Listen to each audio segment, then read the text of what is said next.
শুভ সকাল বন্ধুরা, সবাইকে জানাই আমার অনেক ভালোবাসা, সেই সঙ্গে বড়দের অনেক প্রণাম। আশা করি তোমরা খুব ভালো আছো আর যে যেখানেই আছো ঈশ্বরের আশীর্বাদে সুস্থ আছো। ঘড়িতে সময় এখন সকাল 8টা। তোমাদের সঙ্গে নিয়েই আজকের ব্লগটি এখন থেকেই শুরু করছি। চলে এসেছি রান্নাঘরে, রান্নাবান্নাও কিন্তু শুরু করে দিয়েছি। আজকে সিমাই রান্না করব। তো তোমাদের দাদা ভাই গতকাল রাত্রে সিমাই নিয়ে এসেছিল আর অনেকটা দুধ জমা হয়ে গেছে, ভাবলাম যে আজকে সিমাই রান্না করাই যাক। তো এদিকে আমি রুটি বানিয়ে নিচ্ছি, সেই সঙ্গে কিন্তু সিমাইও রান্না করব। তো এদিকে দেখো রুটি বানাচ্ছি। আজকে সকালে কিন্তু ভাত টাত কিছু করব না, ভেবেছি শুধু রুটি আর সিমাইটাই রান্না করব। তো এই যে রান্না করার আগে কিন্তু সিমাইটা একটু ভেজে নিই আমি বরাবরই।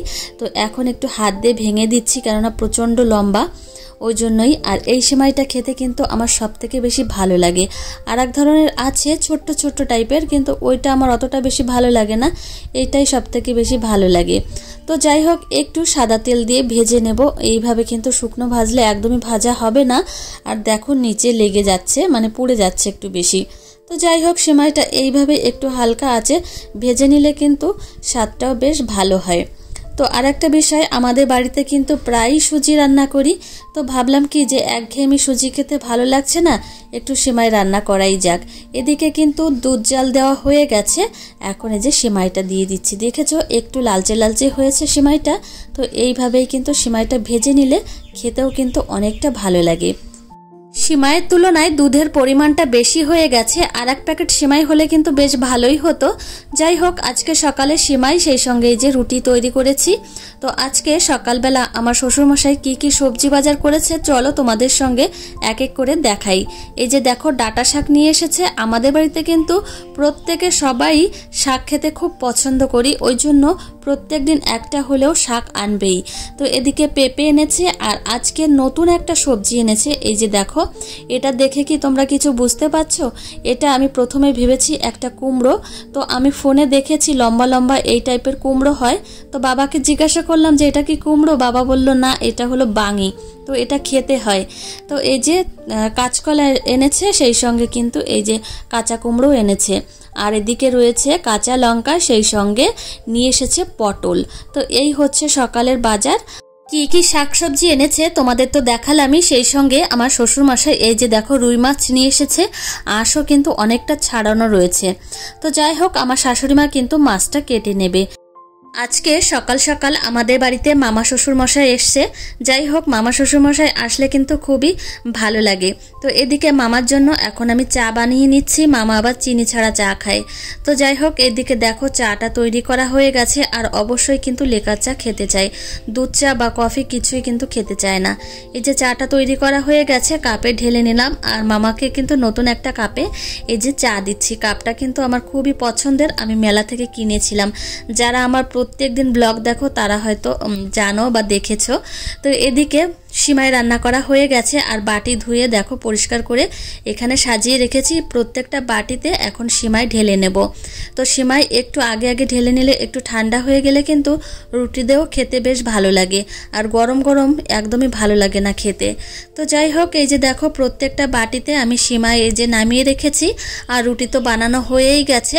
আর মামাকে প্রথম এক বাটি আমি দিয়ে আসবো। তো মামাকে আগে টেস্ট করতে দেব। আর মামার কিন্তু এই সিমাই, পিঠা পুলি এই সমস্ত খেতে খুবই পছন্দ করে। আর আমি যখনই কোনো কিছু বানাই তখন কিন্তু ওই মামাকে দিই।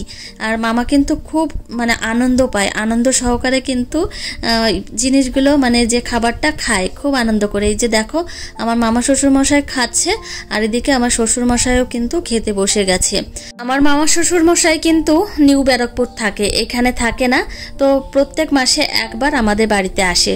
তো যাই হোক, এদিকে কিন্তু আমার বড় জ্যাঠা শ্বশুর মশাইও এই যে বাড়িতে এসছে।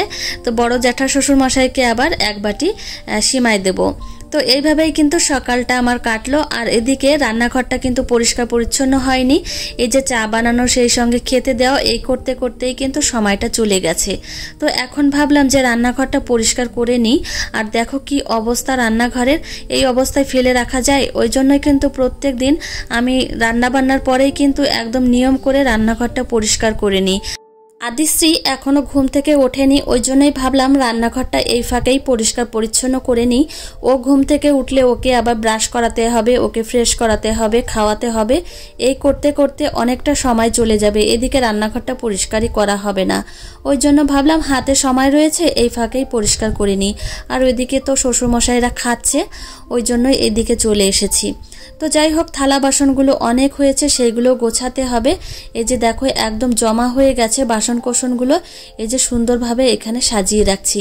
তো এখানে কিন্তু 2-3 বেলা গোছাতেই হয়, যে থালা বাসনগুলো ধুয়ে নিয়ে আসি এখানে এনে গুছিয়ে রাখতে হয়, না হলে এই টেবিলটা এলোমেলো থাকলে কিন্তু একদমই বাজে লাগে দেখতে। তো যাই হোক, এই যে থালাগুলো জল ঝরিয়ে ঝরিয়ে রাখছি। আর এই জল ঝরিয়ে না রাখলে কিন্তু থালাগুলো কেমন একটা সাদা ফোটা ফোটা দাগ হয়ে যায়, ওই জন্যই কিন্তু এইভাবে জল ঝরিয়ে রাখলে একদম শুকনো থাকে থালাগুলো। তো এই যে দেখো বেসিনে জল ঝরিয়ে ঝরিয়ে আমি থালাগুলো রেখে দিচ্ছি। আর জায়গাটাও কিন্তু পরিষ্কার পরিচ্ছন্ন করে মুছেও রাখবো। তো এই হচ্ছে ব্যাপার। আবার কি হয়েছে জানো তো, মিস্ত্রিদের আবার চা দিতে হবে, ওনারাও চলে এসেছেন। তো এইভাবেই কিন্তু আমার সংসারে কাজকর্মগুলো করতে হচ্ছে। তো একটা বিষয় কি জানো তো, বড় বড় কাজ করতে না বেশি একটা সময় লাগে না, কিন্তু এই ছোট্ট ছোট্ট কাজগুলো করতে অনেকটা সময় লেগে যায়। আর ছোট কাজগুলো করতে অনেকটা ধৈর্য লাগে, সেই ধৈর্য সহকারে কিন্তু কাজগুলো কমপ্লিট করতে হয়। আর তাড়াহুড়ো করতে গেলে কিন্তু সব কাজই এলোমেলো হয়ে যায়। আমি দেখেছি যে তাড়াহুড়ো করতে যাই, সে কাজ উল্টে গোছাবো কি উল্টে এলোমেলো হয়ে যায়। এখন সকাল 9:30 বাজে, মাম্মাম এইমাত্র ঘুম থেকে উঠলো। আর এই যে নিয়ে এসেছি ওকে ব্রাশ করাতে, ফোলা ফোলা চোখ নিয়ে দেখো বসে রয়েছে। তো ও চাইছে যে ওর হাতে ব্রাশটা দিই, ও নিজেই ব্রাশ করবে। তো আমি অনেক লড়াইয়ের পরে ওর ব্রাশ করে দিলাম। আর এখন মুখটাও ধুয়ে চোখ মুখ ধুয়ে দিচ্ছি। আর এই যে একটা কটনের গামছা দিয়ে ভালো করে মুখটা মুছিয়ে দিলাম। তো এইভাবেই কিন্তু মামামের সকালটা শুরু হয় প্রত্যেক দিন। তো যাই হোক, এখন মামামকে ঘরে নিয়ে যাব। এখন এই যে দেখো জল দিয়েছি খেতে, এখন কিন্তু একদম পেট ভরে জল খাবে। ও কিন্তু জল খেতে খুবই পছন্দ করে জানো তো। আর জল খেলে কিন্তু খিদেটাও বেশ ভালো হয়। তো এই যে মাম্মাম এখন লক্ষ্মী ঠাকুরের মতো বসে বসে জল খাচ্ছে। তারপর কিন্তু একটু দৌড়াদৌড়ি ছোটাছুটি খেলাধুলো করবে, জলটা একদম ওর হজম হয়ে যাবে। তারপর কিন্তু ওকে সকালের খাবারটা খাওয়াবো। তো যাই হোক, মাম্মামকে কিন্তু সকালের খাবারটা খাইয়ে দিয়েছি। এদিকে আবার চলে এসেছি মিস্ত্রিদের জন্য চা বানাতে। তো আজকে 3 জন মিস্ত্রি এসেছেন, ওই জন্য ওনাদের জন্য এই যে চা বানিয়ে যাব একেবারে দোতলায়।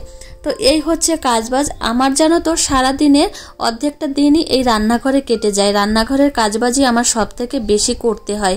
আর যার একটা ছোট্ট বাচ্চা আছে তারা তো জানোই যে তাদের কিন্তু রান্নাঘরেই বেশি থাকতে হয়। তাদের খাবার বানানো থেকে শুরু করে সংসারের খাবার বানানো এভরিথিং কিন্তু ওই রান্নাঘরেই করতে হয়।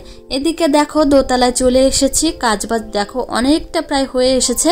আর এদিকে টিভি ক্যাবিনেটটা কিন্তু আমার খুব পছন্দ হয়েছে, তো অনেকটা জায়গা জুড়ে হচ্ছে।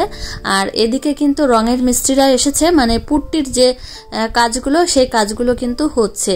তো হয়তো 1 সপ্তাহের মধ্যেই রং করা হয়ে যাবে রুমটা, তারপর কিন্তু আস্তে আস্তে কমপ্লিট হবে।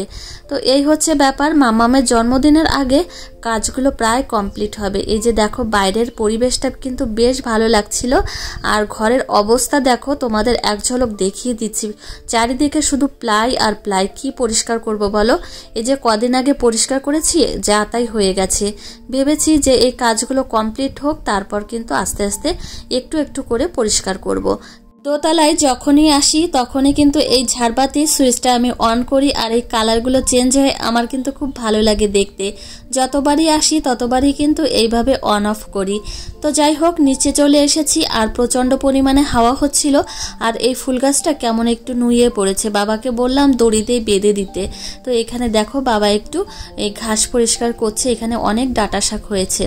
এই ফুল গাছটা আমি লাগিয়েছিলাম। এই ফুল গাছটার নাম হচ্ছে ফুরুষ ফুল। তো গোলাপি কালারের হয়, যখন ফুটবে তোমাদের দেখাবো। এদিকে তোমাদের দাদাভাই এখন বেরোবে আর মাম্মাম আবদার করেছে বাইকে উঠবে। তো এইভাবেই কিন্তু আবদার করতেই থাকে, ওর দাদা যাক মানে ওর দাদাভাই যাক বা ওর বাপি যাক বা ওর কাকা যাক, যেই যাক না কেন এইভাবে আবদার করতেই থাকে, না নিলে কিন্তু কান্না জুড়ে নেয়। তো বাবা আবার এই যে আনতে যাচ্ছে, ওনাদের কিন্তু এটা ডিউটি। আমার শাশুড়ি মাও যায় আর এদিকে আমার শ্বশুরমশাইও যাচ্ছে। এখন ঘড়িতে সময় সকাল 11:30। এই যে চলে এসেছি রান্নাঘরে। আর এখন মাম্মামের স্নানের আগে যে খাবারটা মানে আপেল সেদ্ধ, সেটা এখন আমি মিক্সিতে পেস্ট করে নেব। আর একটা বিষয়, আমি তো 11:30টার আগেই স্নান করে নিই, সেই সঙ্গে স্নানের পরে পুজোটাও কিন্তু কমপ্লিট করে নিই। তো মাম্মামকে এখন খাবারটা খাইয়ে তারপর ও একটু খেলাধুলো করবে, ওকে তেল মালিশ করিয়ে আবার স্নান করাবো, স্নান করিয়ে ওকে আবার ঘুম পাড়াবো। তো এই সমস্ত কাজবাজ করতে কিন্তু আমার আরও 1 ঘন্টা চলে যায়। তো যাই হোক, এখন এই কাজটা ঝটপট করে কমপ্লিট করে তারপর কিন্তু মাম্মামকে ঝটপট করে খাইয়ে দেব। মাম্মামের যখন 6 মাস বয়স তারপর থেকেই কিন্তু আমি এই আপেল সেদ্ধটা খাওয়াচ্ছি। প্রথম দিকে কিন্তু ও খেতেই চাইতো না, তো 1 চামচ 2 চামচ বা হাফ চামচ এরকমই খেত, কিন্তু খেতে খেতে এখন কিন্তু ও খুব ভালোবাসে খেতে। তো যাই হোক, এখন মাম্মামকে ঝটপট করে ঘরে গিয়ে খাইয়ে দেব। দেখো খাবে না, কান্নাকাটি করছিল, 2 চোখ ভর্তি জল, খাবে না। তো যাই হোক, এখন এই যে খাচ্ছে, খাইয়ে দাইয়ে কিন্তু মাম্মামকে 10 মিনিট পরে একটু তেল মাখিয়ে দেব, সর্ষের তেল, তারপর ওকে স্নান করাবো। এখন কিন্তু পরিবেশটা অনেকটা ঠান্ডা আছে, এই 2-3 দিন হচ্ছে একটু বৃষ্টি হচ্ছে। তো এই যে মাম্মামকে স্নান করিয়ে নিয়ে যে ঘরে এসেছি, এখন মাম্মামকে রেডি করাচ্ছি। এখন আমার মাম্মাম ঘুমোবে, তাই না? এদিকে এসো, ক্রিম লাগিয়ে দেবো মাম্মাম। তো মাম্মামকে স্নান করিয়ে এই যে ঘরে নিয়ে আসলাম, এখন ওকে রেডি করাবো। আর এখন বাজে কত, 12টা মতো বাজতে আসলো। তো যাই হোক, মাম্মামকে এখন ঝটপট করে রেডি করাবো। এসো, মুখে ক্রিম লাগিয়ে দিই। তুমি খুব দুষ্ট হয়েছো জানো। তো এই যে মাম্মামকে এখন ক্রিম লাগাবো। এই যে মাম্মাম একটু আঙুলের ডগায় ক্রিম নেবে, মুখে লাগাও মা। মাম্মামকে ক্রিম লাগিয়ে দিচ্ছি মুখে। আমার মাম্মাম খুব শান্ত, খুব ভালো মেয়ে, গুড গার্ল না মা, ভেরি গুড গার্ল। তো মাম্মামকে ক্রিম লাগানো হয়ে গেছে, দেখি জামার বোতাম আটকে দিই।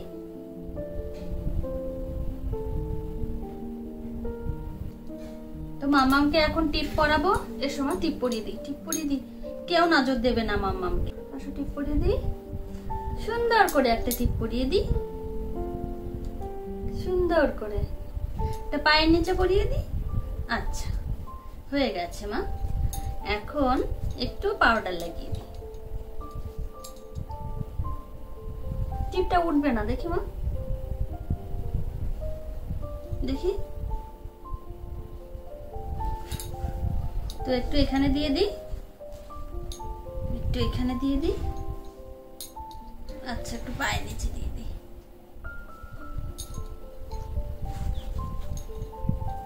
বেশ, তো চিরুনি নিয়ে আসি মা, চিরুনি। তো মাম্মামের চুলটা একটু বড় হয়েছে, এখন একটু চিরুনি করে দিই মা, একটু চিরুনি করে দিই মা, তুমি একটু চিরুনি করো। ইস, নোংরা চুলগুলো তো একদম সোজা হয়ে রয়েছে মা। তো যাই হোক, এখন মেয়েকে ঘুম পাড়াবো। তো ওর প্রচন্ডই ঘুম পেয়ে গেছে। এখানে শুয়ে পড়ো মা, এখানে শুয়ে পড়ো, শুয়ে পড়ো মা। তো চলো মাম্মামকে ঘুম পাড়াই, তারপর তোমাদের সঙ্গে দেখা করছি। আদিশ্রীকে দুপুরে ঘুম পাড়ানোর আগে একটা ডাইপার পরাই, আর রাতে ঘুম পাড়ানোর আগে আর একটা ডাইপার পরাই, মোট 2টো ডাইপার পরাই। তো যাই হোক, আমার মেয়ে ঘুমিয়ে গেছে। বাইরে এসে দেখি এত পরিমাণে মেঘ হয়েছে, চারিপাশটা পুরো অন্ধকার হয়ে গেছে। তো যাই হোক, এদিকে প্রচন্ড পরিমাণে বৃষ্টি নেমেছে। তোমরা যারা আমার ব্লগ দেখছো তারা অবশ্যই জানিও তোমাদের ওইখানে কি বৃষ্টি হয়েছিল কিনা। আর এই যে দেখো, প্রচন্ড ঝড় হচ্ছে, সেই সঙ্গে কিন্তু বৃষ্টিও হচ্ছে। এখন ঘড়িতে সময় সন্ধ্যা 6টা। চলে এসেছি রান্নাঘরে, এখন চা বানিয়ে নেব। তো এখনও কিন্তু বাইরে বৃষ্টি পড়েই চলেছে। তো এদিকে চা বানিয়ে সবাইকে ঘরে দিয়ে আসবো। আর তোমাদের দাদা ভাই আবদার করেছে যে একটু মুড়ি মাখাও। তো এই বৃষ্টি হলে তোমাদের দাদাভাই কিন্তু মুড়ি মাখা খেতে চায়, ওর খুব ভালো লাগে মুড়ি মাখা খেতে। তো এদিকে চাটা দিয়ে এসেই মুড়িটা মাখাবো। চাটা দিয়ে এসে চলে এসেছি মুড়ি মাখাতে। এদিকে আদা কুচিয়ে নিয়েছি, মুড়ি মাখার মধ্যে একটু আদা কুচিয়ে দিলে বেশ ভালো লাগে। এদিকে আবার একটু পেঁয়াজ কুচিয়ে নিলাম, সেই সঙ্গে কাঁচা লঙ্কাও কুচিয়ে নেব। তো এইভাবেই কিন্তু মুড়িটা মাখালে বেশ টেস্টি হয়। তো এখন আমি চানাচুর দিয়ে দেব এর মধ্যে, এরপর লবণ দেব আর কাঁচা সর্ষের তেল দেব, দিয়ে ভালো করে আগে চানাচুরের সঙ্গে এই পেঁয়াজ লঙ্কা আদা ভালো করে একটু মেখে নেব। তারপর কিন্তু মুড়িটা এর মধ্যে দিলে কিন্তু ভালোভাবে মাখানো হয়। তো এইভাবেই কিন্তু মুড়িটা মাখালে খুব টেস্ট হয়। তো এই যে দেখো মুড়িটা আমি মাখিয়ে নিচ্ছি, তারপর কিন্তু বাটিতে সাজিয়ে সবাইকে আবার দিয়ে আসবো। মুড়ি মাখানো হয়ে গেছে, এখন সবাইকে ঘরে গিয়ে দিয়ে আসবো। এই যে দেখো বাটি ধুয়ে একদম মুছে নিয়েছি, কেননা জল থাকলে আবার ভালো লাগে না, একদম ভেজা ভেজা হয়ে যায় মুড়িগুলো। তো ওই জন্যই কিন্তু বাটিটা ভালো করে পরিষ্কার কাপড় দিয়ে মুছে নিয়েছি। এখন এই যে দেখো বাটিতে নিয়ে নিলাম মুড়িগুলো, এখন সবাইকে ঘরে গিয়ে দিয়ে আসবো। তো এইভাবে কিন্তু মুড়ি মাখা করলে বেশ ভালো লাগে খেতে, আমার তো প্রচণ্ডই ভালো লাগে, সেই সঙ্গে তোমাদের দাদা ভাইও কিন্তু প্রচণ্ড পছন্দ করে, আর আমাদের বাড়ির সবাইও কিন্তু মুড়ি মাখাটা খুবই পছন্দ করে। এদিকে দেখো মামামের খাবারটা রেডি করে নিয়ে এসেছি, এখন মামামকে খাইয়ে দিচ্ছি, মামাম খেয়ে নিচ্ছে। তো এই যে আমি আর আমার মাম্মাম, তো তোমরা সবাই কেমন আছো? আমি আর আমার মাম্মাম তো খুব ভালো আছি। আর সারা দিন শেষে এই যে তোমাদের সামনে একটু হাজির হলাম। আর একটা বিষয় কি জানো তো, ক্যামেরার সামনে আসতে কেমন একটা লাগে, আর কি কথা বলবো সেটাই কিন্তু ভুলে যাই। তো যাই হোক, এই বিষয়গুলো কিন্তু আস্তে আস্তে ঠিক হবে। তো ক্যামেরার সামনে কথা বলার তেমন একটা অভ্যাস নেই, তো ওই কারণেই। তো আমার যদি ভুল ত্রুটি হয়ে থাকে অবশ্যই তোমরা কিন্তু ক্ষমা করে দিও। তো যাই হোক, এদিকে মাম্মাম বসে রয়েছে, ওকে বারবার বললাম যে চলো দাদা ভাইয়ের কাছে দিয়ে আসি, কিন্তু যাবে না, এখানে আমার কাছেই বসে রয়েছে। এখন এমন দুষ্টু হয়েছে জানো তো, ওই যে কি তোমার কি ঘুম পাচ্ছে? পাচ্ছে? মিমিদের বলে দাও তো যে আমি কথা বলতে পারি, বলো তো মাম্মা। হ্যাঁ, তো এইভাবেই কিন্তু আমি যতক্ষণ রান্না করতে না যাব এইভাবেই আমার মেয়ে আমার কাছে থাকবে। তো চলো আমার প্রিয় বন্ধুরা, আজকে ব্লগটি এখানেই শেষ করছি। তোমাদের কেমন লেগেছে অবশ্যই জানিও, ভালো লাগলে একটা লাইক করো, আর দেখা হবে কিন্তু পরের ব্লগে। আর ততক্ষণে তোমরা সুস্থ থেকো, সাবধানে থেকো এবং নিজেদের খেয়াল রেখো। টাটা। মা টাটা দাও, মা টাটা দাও। তো টাটা দেবে না, দুষ্টুমি করছে। তো টাটা।